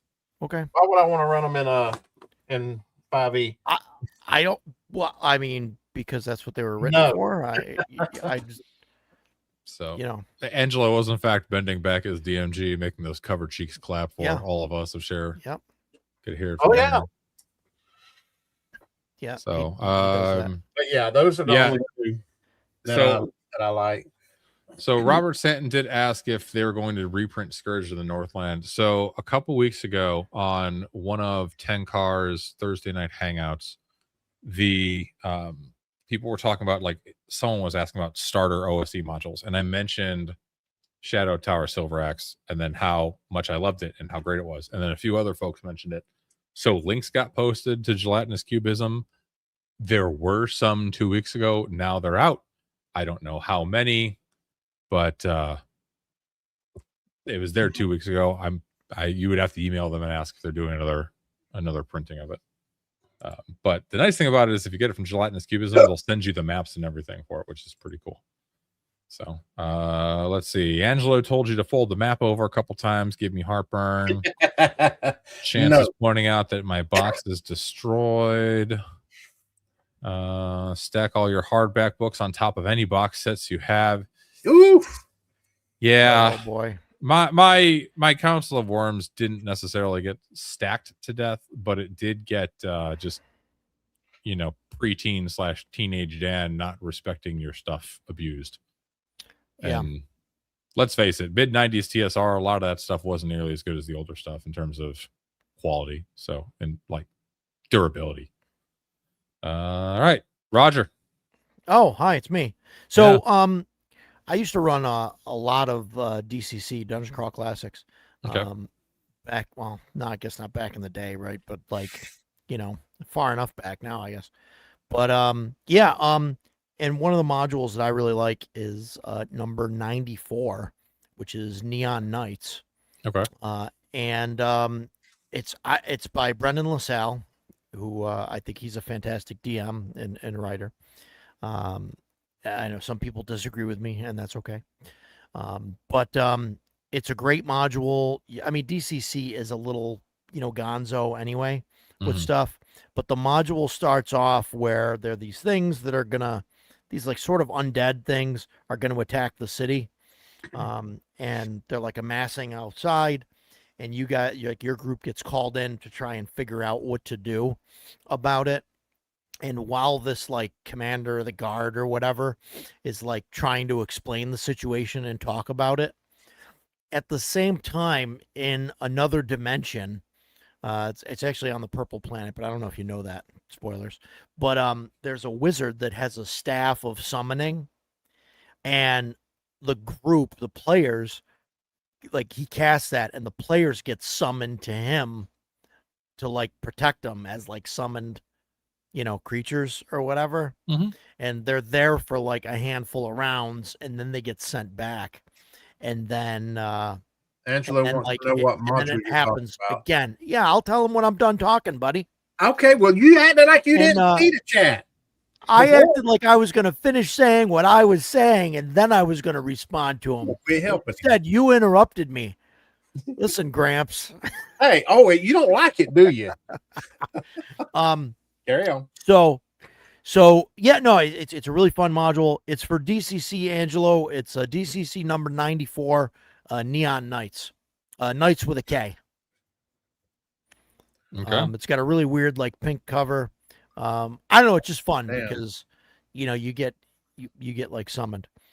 Hello, my friends. Damn. Yeah. Get better, man. Oh, I'm sorry, Agile. I hope you feel better Yeah. soon, bud. Yeah, Yeah, man. get better. Get through all the stuff that you're going through. So, Yeah. all right. Well, Yeah. Agile, I hope you heal up swiftly, bud. Amen. All right. Well, we've been talking for an hour and 10 minutes, and aside from flashing my sign, I haven't mentioned it yet. So I figured now is about that time. What? Rats in the walls. Rats in the walls Yeah. and other perils. So this is actually That's an awesome one. this actually has 3 separate adventures in it. It has Rats in the Walls, which is an introductory adventure for Hyperborea. I've run this probably 10 times. You start out as adventurers on the docks of Chromarium. There is a tavern owner who needs help with some rats in the walls, kind of got that Cthulhu vibe.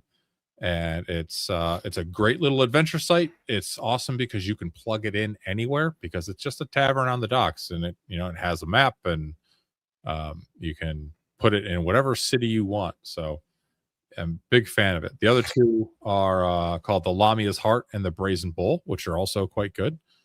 But Rats in the Walls is a fantastic introductory adventure. There's some cool, weird stuff in it. Some almost like mythos type, slight horror in it.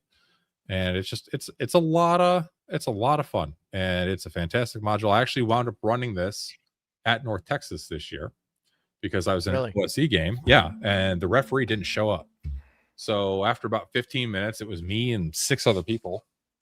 And he just no call, no show, no nothing. No one at the desk knew anything about it. Yeah. So and there were 2 kids there. One was like 12 and one was like 15. And I was like, well, you know what? Let's if you guys are cool with it, I know you didn't come here for this game, you came for OSE, but I can run a game for everybody if you can give me like 5 minutes to go grab my tablet from my room. So I went and grabbed my tablet for the PDF. I went to the vendor hall and bought a copy of Osric 2.2 because it was $25 and I didn't care if kids tore it apart, and ran them through Rats in the Walls for about 3 hours, and they had a ton of fun. And the 12-year-old I will remember for the rest of my life because he was awesome. He got bit by one of the rats, and he had seen someone else in the party get bit and start suffering a disease. So he was like, I'm going to take out my dagger and slice off the flesh. I'm like, are you debriding the wound?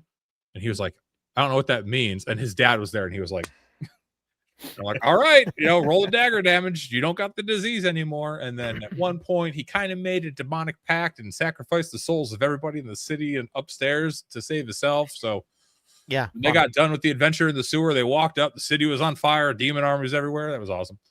But yeah, fantastic. Fantastic, 10, 15 room adventure. Highly recommend it. Great introduction to Hyperborea. Totally sold out in physical form. Reprint should be coming. And but you can still get the PDF and you should run it. It's great. And you can run it in Hyperborea, Ostric, OSE, anything old school, like most of these. So you had to go back to your room and get your tablet. See, now if you did like Angelo does, you would just have the 3 core books, the 3 1E core books, just folded up in your back pocket. Yeah, that's true. Or in your sock or something, And I went to the vendor hall to buy a second set of Hyperborea books because at the time I didn't have the 2025 print with all the erratas worked in, but they were sold out. So Yeah. But honestly, Osric probably better for them because they were like, I want to be an elf, I want to be a dwarf, I want to. So, Yeah. Yeah. but Yeah. what do you got, people like James? that stuff. Well, I have one honorable mention, and it's an OS. I have not put up an OSC book yet, and Me either. a lot of people do not like or don't have anything really good to say about Tomb of Horrors Yes, because I have. who wants to run Tomb of Horrors for authentic level 9-ish player characters? And there is in OSC, there is a mini Tomb of Horror that was printed and released. Let me see if Really? I can. It is a level 3 to 5, and Okay. it should be. They should have named it Baby Tomb of Horrors. Wow. Let me see. Okay. Boom, boom, boom, boom. Baby Tomb of Horrors. The name of it is You Should Never Have Come Here. Okay, so that's a Tom Wilson. Oh, Tom Wilson. Okay. Yeah. All right. This right. I've run it one Sounds time, and they made it about well the last of them. There was a group of 5, and I run them through this, and they made it. I don't know. We played with they lived for about an hour, and we lost 2 right off the rip. I mean, once they got on in, and the other 3 were like, okay, let's just get out of here because they didn't want their characters to die, and they did not make it out. And there was a TPK with this. This is basically a mini Tomb of Horror, level 3 to 5. Okay. Fantastic adventure module. I can't say enough good things about it. So that's one honorable mention. We still got time, so I'll have to look up some more. Yeah, we still got Oh my time. God. I know. Whoops. That Oh ain't my it. goodness, James. What in the world are you breaking? I don't know your setup. There are Oh my 4 God. scenes. I know. What is this one? You got like that's 20. That's Oh, with, actually, Oh my God. that's with no comments. Just would you stop? Oh, Okay, boy. you are I did. So Angelo mentioned that I physically touched his books, and I did touch them lovingly. And I'm not gonna lie, when I picked up the player's handbook and just the cover came with my hand and all the pages were still on the table, I freaked out for a moment and thought I broke his book. But then I thought, and I was like, wait a minute, I've seen him abuse these things. I think that's just how they are. Yeah. So, Yeah, that's how they work. Yeah. all right. Do you have one, Crazy. Roger? Do you want me to go? Crazy. No, I'm out. I You're don't. out. I mean, I don't have 40 things. Well, I mean, this was like our favorite adventures, so I Okay. picked some that were good. I didn't pick like 85 different things. I tried to narrow it down, to a reasonable I wanted to number. fill 2 hours of our evening, which we don't have to. If we get done early, we can be done early. Yeah, no, I get. I mean, you want me to just start randomly pulling shit off my shelf? Like, Well, no. like So I Gramps is doing, or actually what? have a I mean, question for you because when I was looking through this and I was initially started based on system, I couldn't decide Yeah. on my favorite Shadow Dark adventure. Do Wow. you have a favorite Shadow Dark adventure? Yeah, I like the yeah, the one with the Minotaur. Lost Idol of Scarlet Minotaur? Lost Idol of Scarlet Minotaur, I think is really good. I've ran that and it's really good. I also really like, although I have yet to use it, the Shucked Oyster. I have used Shucked Oyster. Shucked Oyster is a ton of fun. Yeah, yeah, it seems it. I used it as a they didn't really do the adventure part of it. So the reason I didn't include Shucked Oysters because to me it was kind of like like almost like a setting. I don't know. For some reason I tossed that off, but I probably shouldn't have because it is a lot of fun and it's very unique. And I think the Black Lodge guys did a great job on it. I'm just looking back at my Shadow Dark stuff. Tora doesn't like it apparently. But, Shucked Oyster is terrible. Honest. Full disclosure: Tora is I believe he play tested it, and he's also a mod on their Discord. So I think he's just being a shitlord. Scarlet Minotaur is goated. Fight me. I've run it 3 times. One time they didn't last very long because the Minotaur showed up about 12 minutes in. Dude, when I ran it,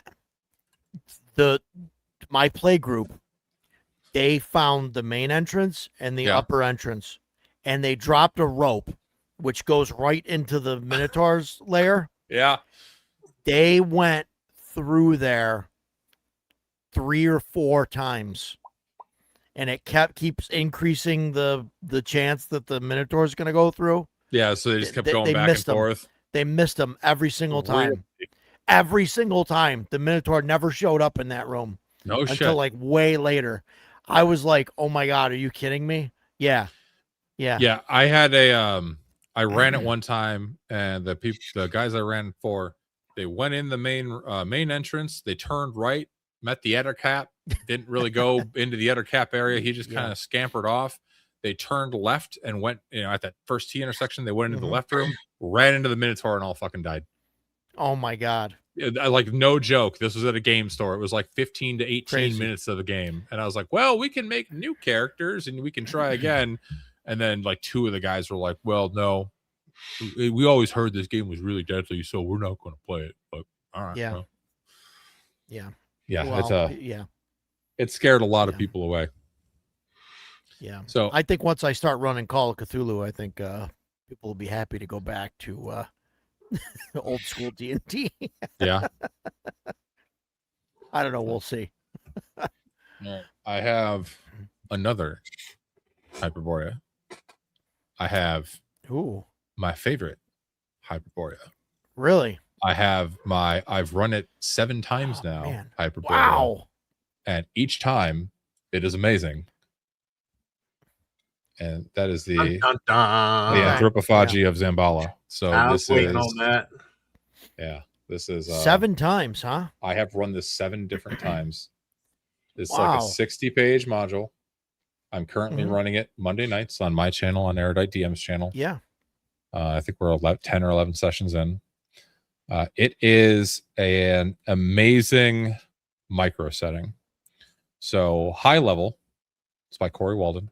I interviewed him. Good dude. First video on my channel. You should go check it out. Like, subscribe. See, I'm learning. Yeah.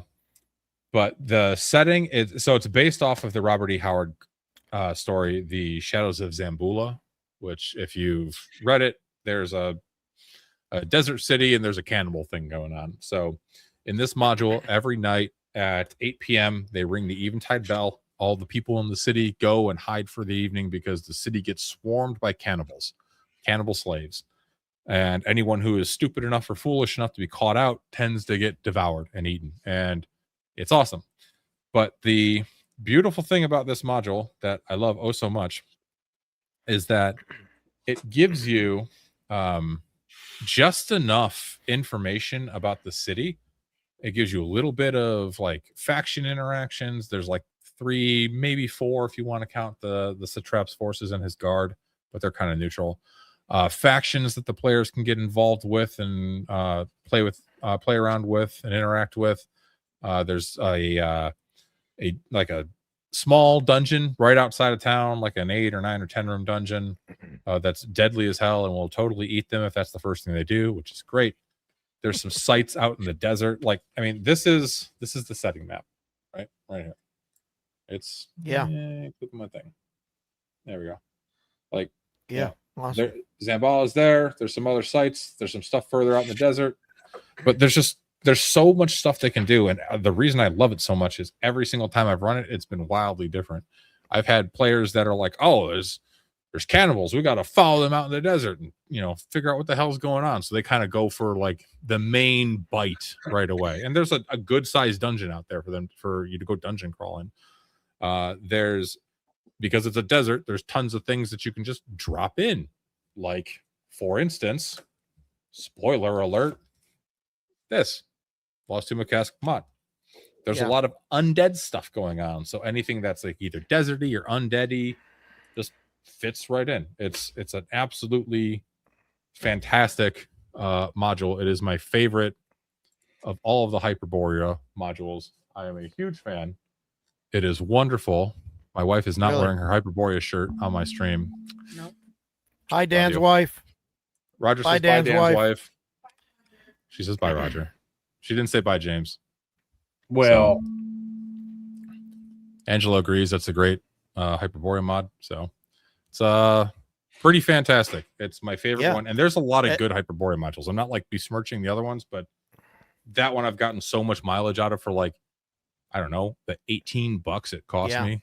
So It almost seems like a mini campaign setting. I mean, It absolutely is. It's how many it's- how many Go ahead. sessions you think does that? I mean, you've ran it so many times. So what do you I've like, I've average run it. session? I've run it 7 times. We're in session 10.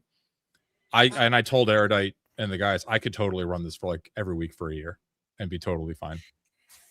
Because it's so there's factions that they can work with. Well, I mean, plus it's in Hyperborea, right? You could go elsewhere, but like there's a ton of just you could take all of the desert adventures from AD&D and stick them in there if you wanted. You could take Fortress Badabasquer from Judges Guild, throw that in there. Yeah, right. There's tons of stuff that you could do. And yeah, Chance also mentions Ghost Ship of the Desert Dunes. That one's also great. That's a very good module. But so that's my nice copy that I leave on the shelf. This is the coil bound that I beat the hell out of. And I do the Angelo, but since it's coil bound, it's not hurting the book. Because Now, when did you print that, or did you buy a copy and just cut? No, I printed the thing off. Okay, Yeah. printed it. Okay. Yeah, I have a buddy that has a coil I've binder. seen a lot of people that coil bind stuff, and they basically just You can get a coil binder just on cut Amazon for like $120. yeah, no, I know. I think I'm gonna buy one. I've got a comb binder. Yeah. And I like that because that one is electric, and I got a really good deal on it. So it has an electric punch, which is fantastic. But I'm thinking about buying a coil binder and doing it. Have you all played Barrows in Borderlands? Well, I'm playing on since- Thursday in Barrows in Borderlands Discord. Huh. Go ahead, Roger. Since you mentioned that, I like Barrows in Borderlands. Same. There was somebody from Barrows in Borderlands that was supposed to be here today, but I forgot his name. That's why we're running a bit ahead of schedule. Mr. Matthew Tapp was supposed to join us and be our fourth. Yeah. Yeah, he was going to come on, and then he's got some stuff going on. But yeah, I've played Barrows in Borderlands. I've got the box set over here. There it is. There's the cool looking box set, or the regular looking box set, I guess. The cool looking box set's in the other room, in the Portal to Adventure stuff. And I think Matt's fantastic. Yeah, it's really good stuff. So I since think we it's fun. mentioned it, OD&D is awesome. I have not run it. I have played in it. I had a ton of fun with it. This is a blast. Yeah, and Dracula in space. Dan and I pretty much, won that module in an hour and a half. They just played it on Fox's channel last week or yesterday, and they apparently won. I'm not sure if they escaped. I'm not sure if they killed Dracula. I haven't watched it yet, but they didn't win.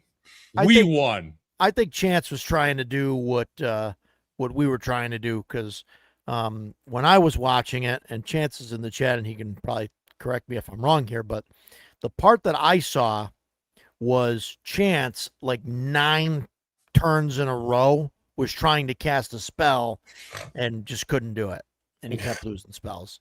So I don't know what that was about, but well, he should have just cast Volcano, and then it would have been. He should have been. Yeah, he should have fine. Cast Volcano and rolled double 6s and been a absolute giga Chad. That was awesome. Like that dude at CNY. Awesome. So for those that was amazing. Don't Dan know. had a lightsaber, or a laser sword. So this was the aftermath. Oh yeah.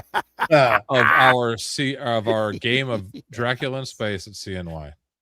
Now, if you'll notice, some of these beautiful character sheets say undead, because we fought a bunch of whites, and at first I got turned, and then Roger got turned, and I think there were 3 undeads. But at one point I was running around. I had previously found a laser sword, so I was a white running around with a lightsaber killing people. And then the last guy alive, badass. I think we were like level 6 characters or something so. like that. Yeah. And gonna stop sharing Google Photos before I accidentally share something that's definitely not YouTube appropriate. I'm kidding. But the last guy alive was running through the ship, trying to like hide or save his life or whatever, and he decides to just try to cast a level 12 spell called Volcano. It does kind of what Yeah. you'd imagine. It summons a volcano. And Barrows in Borderlands has a 2d6 casting system, which I appreciate because Vantian's boring. And Sure. yeah, it's he rolled two Yeah. sixes, and Dracula's spaceship basically got burst into space junk, and it was awesome. It was a fantastically fun time. It was amazing, and I chalked that up as a win. We won. Dracula couldn't survive that. We won. His house became a volcano. His ass is grass. You know, that was a win. Yeah. So it was a good time. Yeah. Yep. So yeah, an absolute win. So, but your favorite Shadow Dark though is Scarlet Minotaur. I mean, if you look at like the official stuff, I mean, the non-official stuff. There's the I really like the Keep on the Borderlands interpretation that oh man, I can picture it. It's not Shadowed Keep on the Borderlands. It's something else. I know which one you're talking about. I got that right over here. There's a village on the Borderlands. No. It's for Shadow Dark. Oh. It's actually made for Shadow Dark. Letters from the Dark. Yeah. Letters from the Dark Borderlands. Yeah. Yep. So that's really good because it's Keep on the Borderlands, which I like, and so I ran that, and it's good. I like that stuff, but yeah, official stuff. I really think that she did a great job with the Minotaur. Because there's like that. There's like the Pillar Room, which is really fun. I think it's a fun kind of puzzly thing, and people try some goofy shit, and I think it's interesting. There's the whole dynamic with the Ettercaps going on and the Beastmen, and there's a couple like NPCs that are in there. I mean, there's some stuff going on, and they all kind of have like their own kind of thing. And like the Beastmen are like the only ones that know where the secret passages are and all of that, so they can get around. I mean, there's just a lot of cool stuff in there, I think. Well, and I think that kind of touches on something we started talking about earlier too, with some of the older modules. I really like dungeon crawls that have the opportunity for faction play in them. Sure. Mm-hmm. Yeah. Right. And you can do that with the Ettercaps Definitely. and the Beastmen, and but like I had Lost City. That's one of the things that's great about that module. There's different factions in there, and I insert it into what was that? I think there are like 3 factions in that. Yeah, there's 3 factions in the Lost City. Yeah. It's been a while, but because it's like a trilobal temple. I'm thinking trying to think of the map. So yeah, I'm pretty sure it's 3. But it's I think their faction play in larger dungeons is important, and I think so. It gives it a lot of replayability too. So especially when you're running it, because that's not the exact same every time. Yeah, right. I think I don't know, Tora. I get it, but I don't know. I prefer like smaller, dungeons and stuff. There are times where I want to run a large dungeon, but if I want to run a huge dungeon, like that's something that I want to tell my players and say, look, I want to run, a large dungeon, and I want to run the world's largest dungeon or whatever it is, right? But Shadow Dark is really designed to, you go, you come back, you go, you come back. Like it's just one day at a time. Yeah. You really can't run like a mega dungeon with Shadow Dark unless you do it the way that like Diablo 1 worked, where like every couple levels you go down, there's a door out, and so you can get back into that level. Because if you have to go back and like, if you've got a 20 level dungeon and in Shadow Dark, you leave for a week, right? And then come back, and it's 2 weeks or whatever past. Like now you got to go through like the first 4 levels again, like to try and you know, Right. to see if anything, you know, came back or is like living there again or whatever to, you know, to fill it up. So, yeah, I mean, well, look, Shadow Dark plays for me anyway, right? I love the Fafhrd and the Grey Mauser stuff, Fritz Leiber stuff, Fafhrd and the Grey Mauser. And I think Shadow Dark runs perfectly like that. Because Fafhrd and the Grey Mauser, at the start of every story, they were broke at the tavern. And then something would happen, and they would go out, they would do their adventure, they'd come back with a bunch of gold and stuff.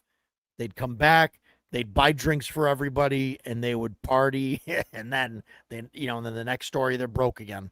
And it runs exactly like that. And that's just, you know, that's how it works. And I love those stories, so I think it's fantastic.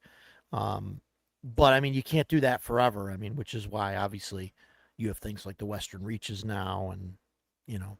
So I do have 2 Shadow Dark modules that I have played in but not run, but I liked what I saw, and one that I haven't played or run, but I've read through it and I really like what I've read. So if I guess it's my show, I can do whatever the hell I want. I'm allowed to do whatever I want. If you're allowed, So, yeah. Well, your yeah. name's on the. Well, I've been married for 14 years. Guy asked permission. You get used to it. So Lord Mattias, Matt Austin, he did Living Darkness Volume 1. And I have not run this. I have not played it. I tried to get in this game at North Texas, but at North Texas, every Shadow Dark game basically filled up instantaneously.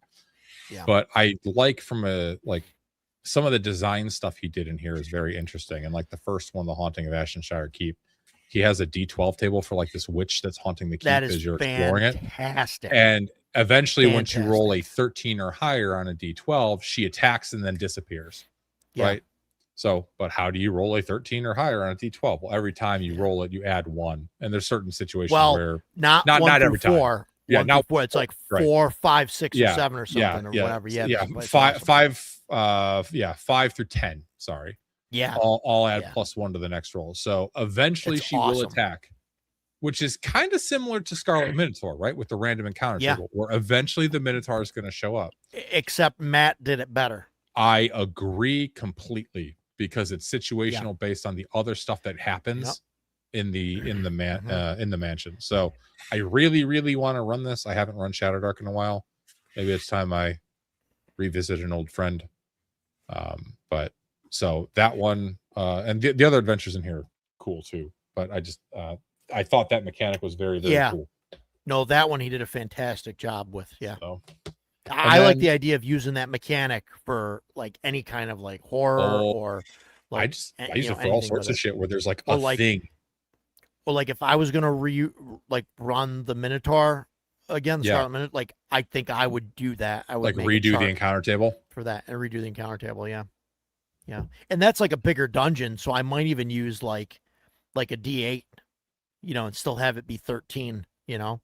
Yeah. But yeah. So, but the other Shadow Dark one is another Tom Wilson, Crumbling Keep of Kashmir. Yeah, that's the 11 level mega dungeon. This is the 11, 12 if you count the outside, but yes, so it is a mega dungeon. All the levels are pretty small, but there's just a lot of interesting stuff going on. I think it's well designed. The one thing I will say is it uses Dyson Logos maps. Right. And no shade to Dyson Logos. Personally, I feel like a lot of stuff's using it. So a lot of it's starting to look kind of samey to me. But because, and maybe, I'm not sure if the scale is supposed to be 10-foot squares or 5-foot squares. Technically, I didn't see any instances where it was specifically called out. He doesn't say. Yeah. So if you run this, and maybe it says in the text and I'm just missing it. If you run this on a VTT, for the love of God, set it to 10-foot squares and then divide it in half so your players can move around and use dynamic lighting and all that. Or even better, just run it Theater of the Mind and make them map. But when we were on Roll20, there was a lot of combat turns where it was like, well, I don't know what to do because I can't see what's going on because all I see is like black around me from the VTT dynamic lighting. So like that. Or if you're going to run it, use a party token instead of individual tokens. Yeah. So, but the story of the keep is cool. lighting. Or don't use dynamic lighting. Yeah. So that would be my one critique. And I mean, that might have just been how we were running it, but I mean, the maps are, each level is fairly small, right? You're not getting into like each level's a 100-room dungeon like some of these are, but which is nice because most mega dungeons like that are as wide as they are deep. Yes. Yeah. I've seen some people like that, but I enjoyed that one a lot when Jeff ran it. We ran it for about 7 or 8 sessions, but I would definitely like to run it at some point. I don't know. Maybe I'll run it in Hyperborea. Oh my God! I'm kidding. That's built. That's built to would. be a good Shadow Dark dungeon though, because there's like a disease and there's a timer, and actually the timer is really aggressive out of the box. So, hey Gary Lewis. Yeah, but like you said, it's small though. Mm-hmm. It's small. I mean, it's not like it's a big, wide kind of thing. So. Yeah. All right, James, we talked about Shadow Dark a good bit, and I know you don't play that. So what do you got next, brother? I have one more run. And this one is more? I have one more round in round. Okay. I got some honorable mentions, but I'm gonna start out. This is for you, Stan. Hey, Shadow keeping the Borderlands. Whoops, wrong one. We'll pull this over here. Wrong one. Bam. There you go. Shadowed Keep. If you guys don't know anything about this module, you need to go to Raging Swan Press. And they have 3 different versions. I think the 2025 is the last version, which is the one I got. I got the 2023, 4, and 5. This is an insanely well done adventure. And like me and Stan talked about, when was last week, Dan? Yeah, it was last week. It was literally a week ago tonight. Where we talked about Gary raises a good point. Like, subscribe all the streams. Thank you, Gary, for doing the YouTube thing. I'm not good at that. They play tested this with like 10 different groups over a period of 3 years before they ever release this. This thing has been tried and tested to death. And then we talked about Joe Block with his stuff. I was gonna throw this up. The 4th module for the D1, 2, and 3 Drow series. That's the one I was thinking of. D4 City of Spiders. I bought this one. Okay. Excellent. It's 31 pages. Beautiful. I love it. Rich, we love you, buddy. I hope you're feeling better.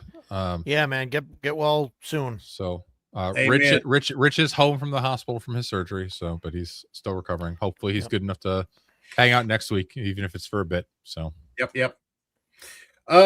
Another one by Joe Block is this is basically because Queen of the Demon Web Pits just was really bad unless you just reskin the hell out of it. This one it pretty much replaces the Loth module, and it's a lot better. And then we talked about this earlier, and I've got it on the shelf. I'm just not going to go try to find it because everything's out of order. But Puppets. This was one of my second edition choices. Oh, okay. I have not played that one. I remember the art. For whatever reason, young me remembers the art. Yeah. It's really, really good. I can tell why you liked it. There's a couple of reasons. No, it has nothing to do with the cover. The maybe for you. The group that I run through this adventure, half of them I think were barbarians in real life, and I've got some. Yeah, I'll have to tell you the stories one day if we ever do a stream where we talk about past adventures. I agree. This was so much fun, and now I'm a bit in the world of Greyhawk. I got 2 more, and in the world, I'm a big World of Greyhawk guy. I grew up on Greyhawk, and I really like the Greyhawk War time period. Big fan. And when they went to sign the treaty or the ceasefire, whatever you want to call it, in the free city of Greyhawk, there was some assassinations for the Circle of 8 done, and this one and Rary was behind it. And spoiler alert! What? Wow. Well, I mean, it's 40 years old, people. If you don't know about it, but statute of limitations has passed, so saith James. Yeah. This is an excellent, it's basically an accessory, but it's an adventure too. It's really good. And now this one I have run one time, but the party would not take their real characters through it. And Yeah. This one. Mm. This it says I remember Vecna Lives. this says, where is it at? Yeah. Anyway, it's somewhere in the beginning of it. It said this module is meant, it says it outright. This module is meant to kill your characters. That's how deadly this adventure is. But it's a really good one. And the pre-gens that are in the book that the players use, they all died. So Wow. so but yeah, it's a hard one too. That's kind of a Tomb of Horrors theme kind of. That's a really rough one, but it's a really really good adventure. But yeah, that is 100% all I got. 100% all you got, huh? Mm-hmm. All right, I've got 2 more. That's Technically 100%. So we got 15 minutes left. That should be good. So I've only played this game once. I played one module. Rich is showing Roger some love. Thank you, Rich. Yes, subscribe and support Roger and CNYCon. It's awesome. It's Thanks, Rich. access. Thanks, guys. Thanks, Dan. It's You're well, Appreciate brother. it. I'm senior staff. I'm qualified to answer. I've only played this game one time. I played in one module one time, and the way that Matt ran it, I was terrified of everything, including even something as simple as opening doors. So specifically, Lamentations of the Flame Princess. This is the Shit, yeah, that's a good one. James Raji module, Tower of the Stargazer. Damn, I have since Yeah. ran it. that's an excellent one. I ran this module for a group of 5e players that were level 10, and they ran away screaming after the basement, Nice. which is pretty awesome. That says something about how awesome the module is, considering it's designed for level 1, like OSE Lamentations BX style characters. Yeah. But I had a ton of fun with it. I think it if you actually read it, there's a lot of dialogue kind of in call out boxes in the module of James Raji explaining why he did a thing, or how you can make things something like horrific, or how you can screw with your players. It's really good. So it's an excellent module. It's basically a 1 or 2 shot, and it has a lot of education in it too, from someone who might in fact be a madman. I haven't quite decided yet. He did jump naked into a snowdrift.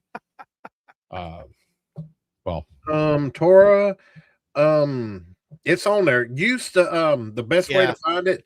Go to Raging It's on- Squad Press. All right, I and was then going to there's go a right search. to drive through. Yeah. There's a search engine at the top, and just type in Shadowed Keep, and it'll pull it up.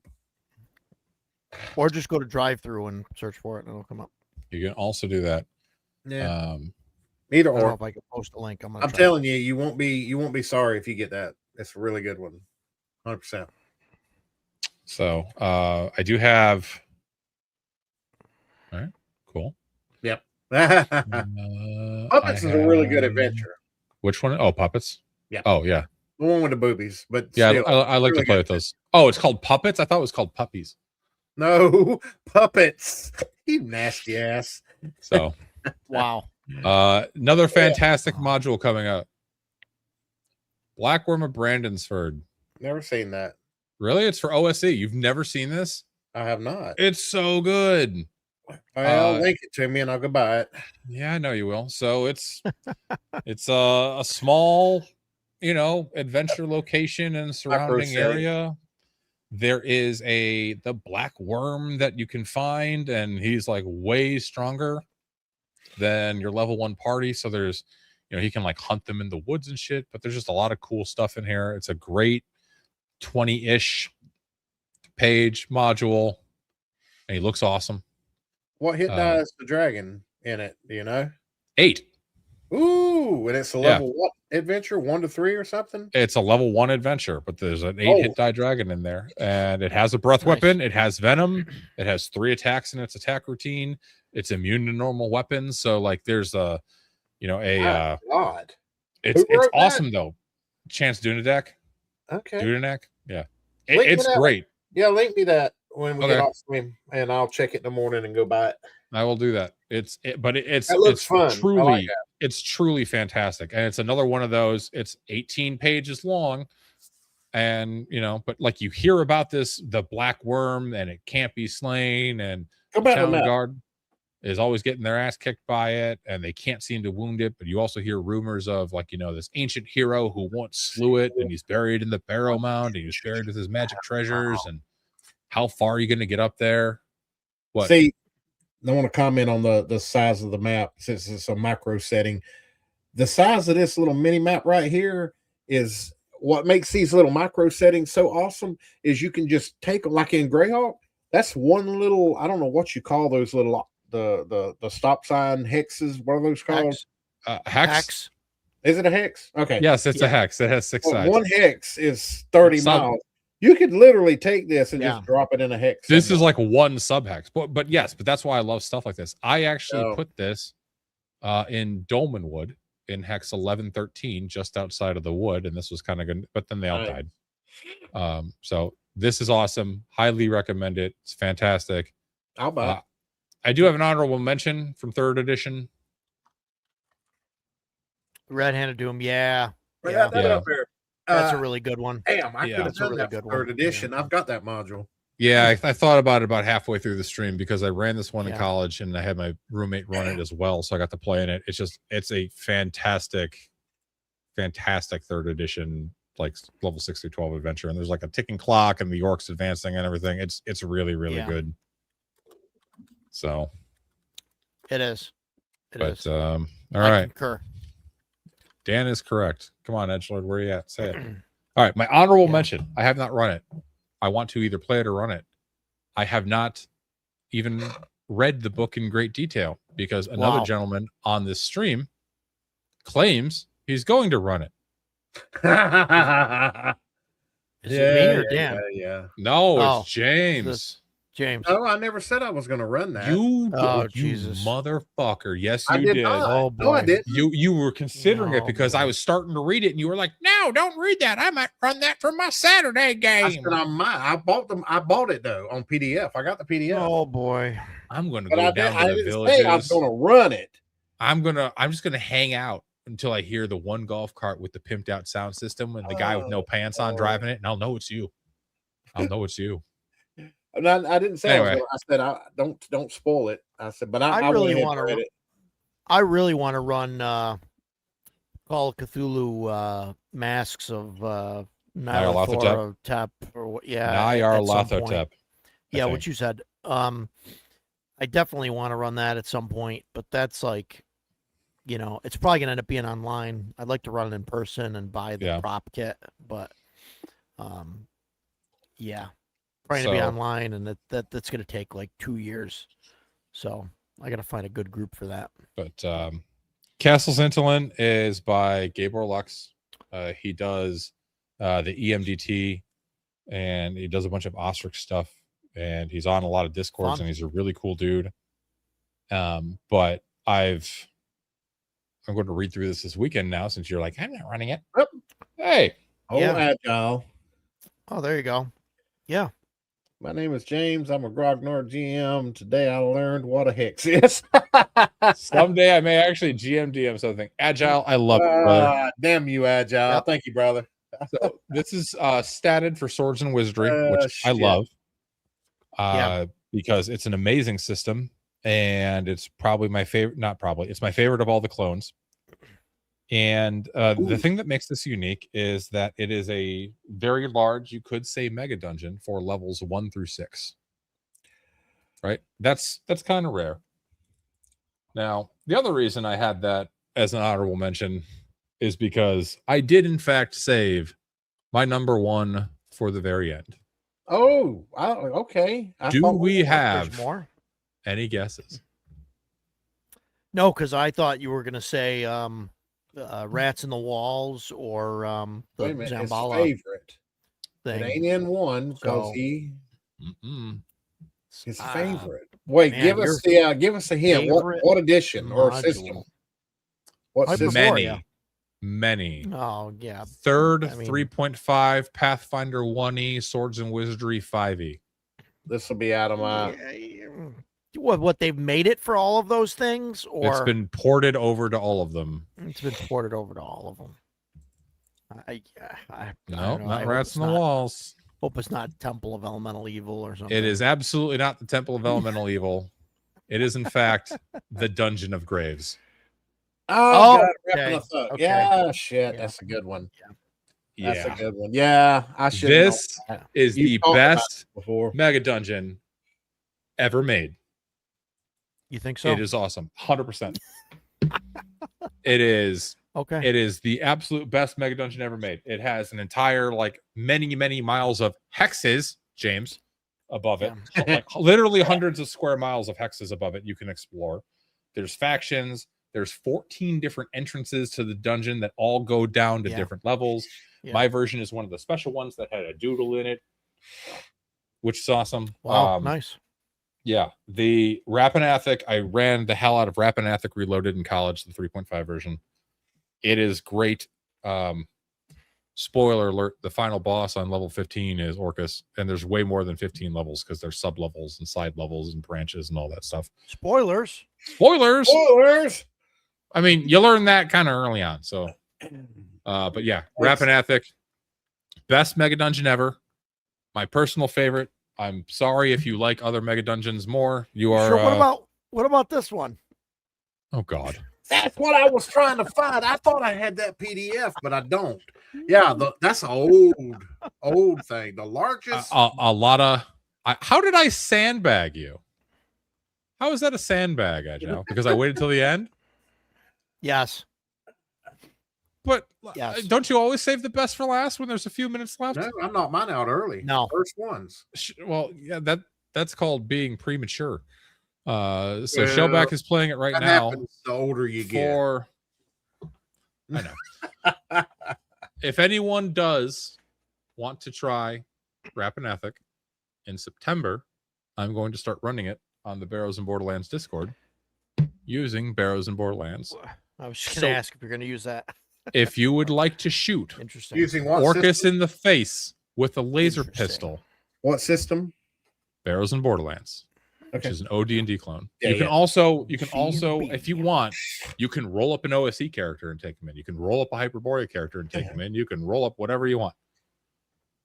But I haven't run it since college. I have very fond memories of it. I'm looking forward to running again, and I am looking forward to taking some of the people on that server that have 10, 15, 20 different characters and turning their characters into corpses in the Dungeon of Graves. Wow. Yes. That's pretty bold. So, Yeah. but that's what I got. I do have one more. Oh, Jesus. Oh my God. Well, I mean, Go for it. We got a couple minutes left. Yeah. Yeah. I love how Um, he just makes his list as the show's going on. That He's would just require like, oh, look, forethought. stuff. that's an old one. You already said that one. Anyway, Which one you like better? You like green or orange better?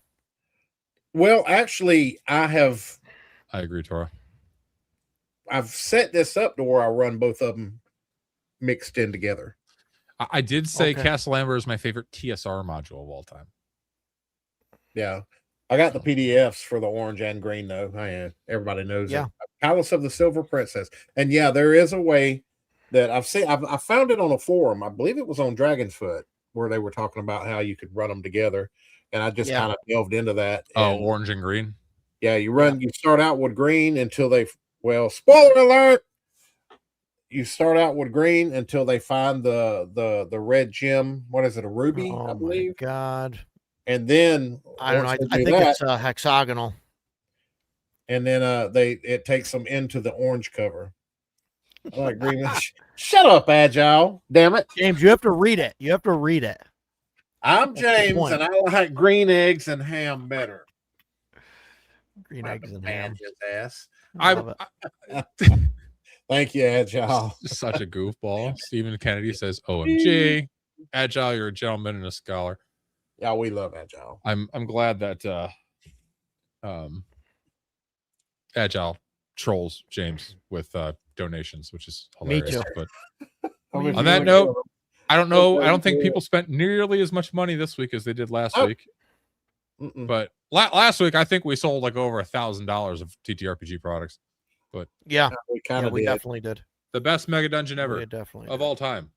Yeah, I don't know about Rapid that, but we'll have to see someday. I'll have to take a look. Right. No, I don't know. I haven't looked at it. I'm not arguing with you. I'm just. Well, in all fairness, though, people buying books. I mean, most of the ones that I showcased, I mean, you spend several $1,000s for them. So because they're so damn old and out of print and hard to get, and basically the only way to get them is eBay, which is marked up to damn overpriced. Yeah. What was it selling a damn the BX box, just the damn box for $70? Yeah, you can thank Noble Knight for a lot of that. Well, yeah, I was gonna say Noble Knight is responsible for that shit. Yeah, Agile is breaking balls this evening, and I'd love to see it. Yeah, even when he's down and out, he's still breaking balls. Which is, you know what, the sign of a truly great man. Fun fact: I had my Swords and Wizardry copy of Rapanathek signed by Matt Finch at CarryCon this year, which I thought was cool. Look at you. So, yeah, those are our favorite adventures. Thank you, everyone, Yeah. for joining us on this Friday evening. Yeah, thanks, everybody. You're all lovely people. I don't know what next week's topic will be, but we'll figure it out. Great. So, hopefully Rich is better. Everybody give Rich some love and, wish him swift healing from his surgery. Love you too, Agile. Yeah, love Rich, you too, Agile. Rich, get better. Agile, get better. Agile, also, Everybody, please get better. No grumpy old Grognards for tomorrow's Saturday stream. Taking Saturday off. He's going to be in the game, and I'm going to be out of the house. Yep. So we'll revisit that next week on the 15th. Yep. So, all right. Well, thank you very much, everybody. Have a great weekend. Have a great week. We'll see you all on Friday. Take it easy.